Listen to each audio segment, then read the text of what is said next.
10 ఏళ్ల గ్యాప్ తర్వాత జగన్మోహన్ రెడ్డి బెంగళూరు ప్యాలెస్కు వెళ్ళారనే ప్రచారం జరుగుతోంది సార్. మరి ఈ మధ్యకాలంలో ఎన్నిసార్లు వెళ్ళారనేది బయటకు అయితే ఇన్ఫర్మేషన్ లేదు, కానీ టీడీపీ సోషల్ మీడియా చేస్తున్న ట్రోల్లో భాగం అది.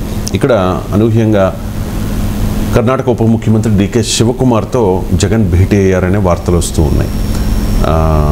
సో ఇండియా కూటమిలో చేరడానికి వైసీపీ వెనకాడదు అనే ఒక సిగ్నల్ ఇవ్వాలనుకుంటూ ఉన్నారా భారతీయ జనతా పార్టీకి? ఫస్ట్ పాయింట్, డీకే శివకుమార్ను కలిసారో లేదో తెలియదు. అదే సార్, ఏ విజువల్స్ మీరు కూడా చెప్పారు, విజువల్స్ కూడా లేవు. సో డీకే శివకుమార్ చంద్రబాబు ఏదో ఎయిర్పోర్ట్లో కలిసినట్టు విజువల్స్ అని వచ్చాయి.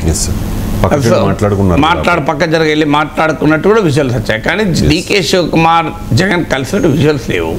అందువల్ల కలవలేదు అంటూ కాంగ్రెస్ ప్రతినిధులు చెప్తున్నారు. నాకైతే ఖచ్చితంగా ఏ సమాచారం లేదు, కలిశారో లేదు. కానీ ఒక రాజకీయ విశ్లేషకుడిగా ఆలోచిస్తే ఒకవేళ కలిస్తే ఎలా కలిసే సాహసం చేస్తాడా? ఇప్పుడు ఒకటి మీరు అన్నట్లు ఇండియా కూటమిలో కూడా చేరే ఆప్షన్ నాకుంది అంటూ మోడీ నాయకత్వం ఎన్డీఏకు ఒక అల్టిమేటం ఇచ్చే ధైర్యం జగన్ చేస్తాడా? ఇప్పుడున్న పరిస్థితుల్లో ఇంపాసిబుల్ కదా. సో తనకు 22 మంది ఎంపీలు ఉన్నప్పుడే ఇలాంటి అల్టిమేటంలు ఇవ్వరు జగన్. తనకు 4 ఎంపీలుండి అధికారం కోల్పోయి 11 మంది ఎమ్మెల్యేలుండి ఇప్పుడు కేంద్ర ప్రభుత్వం ఇప్పుడు మోడీ అండదండలు అవసరం ఉండగా ఇప్పుడు అల్టిమేటంలు ఇచ్చి నేను ఇండియా కూటమి నాకు ఉంది మన సంగతి ఏంది అని అంటాడా? ప్రాక్టికల్గా చెప్పండి. సో ఇది మొదటి అనుమానం. రెండవది, సో సెకండ్ డౌట్ ఏంటి అంటే కాంగ్రెస్ పార్టీతో కలవడం వల్ల జగన్మోహన్ రెడ్డికి కాంగ్రెస్తో మైత్రి వల్ల ఏమైనా ప్రయోజనం ఉంటుందా? కాంగ్రెస్ రాష్ట్రంలో అధికారం లేదు, కేంద్రంలో అధికారం లేదు. కనీసం ఇలా ఈక్విడిస్టెంట్ పేరిట, సమదూరం పేరిట ఎన్డీఏకి మద్దతు ఇచ్చుకుంటూ ఉంటే, మోడీకి మద్దతు ఇచ్చుకుంటూ ఉంటే తనకి 5 ఏళ్ల పాటు సెక్యూర్డ్గా ఉంటుంది కదా. సో ఆ మేరకు జగన్ ఆలోచించడా? కాంగ్రెస్ పార్టీలో చేరి తందూరి రొట్టి అతడా?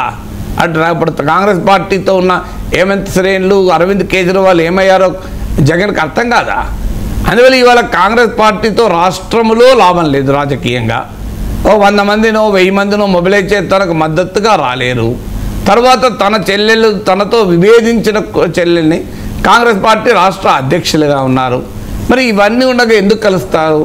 అయితే ఒక థియరీ ఏంటంటే తనకు షర్మిలకు చెల్లెలకు మధ్య ఒక మీడియేషన్ కొరకు కలిసి ఉండొచ్చు అనేది ఒక ఆర్గ్యుమెంట్. ఎందుకంటే ఇది డ్యామేజ్ జరగాల్సినంత జరిగింది, ఇక దీన్ని క్లోజ్ చేద్దామని. డీకే శివకుమార్ వైఎస్ కుటుంబానికి సన్నిహితులు అన్నమాట నిజం. షర్మిల కూడా గతంలో డీకే శివకుమార్ కలిసి వచ్చినమాట నిజం. కానీ జగన్మోహన్ రెడ్డికి ఒకవేళ అదే నిజమై షర్మిలతో సంధి చేసుకోవాలి అనుకుంటే ఆస్తుల విషయంలో కానీ ఇవైనా కానీ కాంగ్రెస్ నాయకుడు డీకే శివకుమార్ తప్ప ఇంకెవరు లేరా? వీళ్ళిద్దరికి మధ్య కామన్గా ఎవరు ఉండరా? ఎందుకంటే ఇద్దరు కుటుంబ సభ్యులు రాజకీయంగా కలిసి ఉన్న వాళ్ళే కదా. సో 100 మంది ఉంటారు కదా ఫ్యామిలీ వాళ్ళు మీడియేషన్ జరపడానికి. ఆ మీడియేషన్కు డీకే శివకుమార్ అవసరం ఉంటుందా అనేది నా క్వశ్చన్. సో అందువల్ల డీకే శివకుమార్ని కలవటానికి లాజిక్ లేదు. మరి కలిశాడో లేదో నాకు తెలియదు.